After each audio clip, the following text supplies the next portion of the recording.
poslanka, vi morate obrazložiti postopkovni predlog, zakaj se ne strinjate, da sem vam vzela besedo. Kaj ste vi povedali, smo dobro slišali. In ravno zato, kar ste povedali, in kar ste povedali, in kar ste govorili vmes, prosim, da zaključite in poveste, zakaj vam naj ne bi smeli vzeti besedo. Pa to obrazlagam. Ne obrazlagate, ponavljate svojo razpravo. Pravilno razpravljala.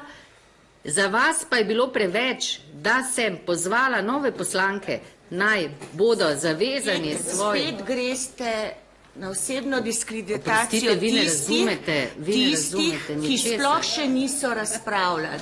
Tako da ne razumete ničesar, tako je, če pač Odbor za pravosodje Državnega zbora Republike Slovenije vodi vzgojiteljica predšolskih otrok.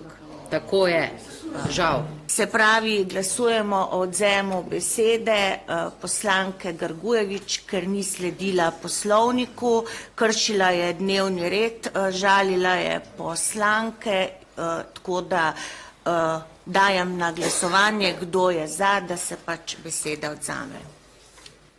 Kak je sklep oblikovan, prosim? Da se vam beseda odvzeme. Glasujemo.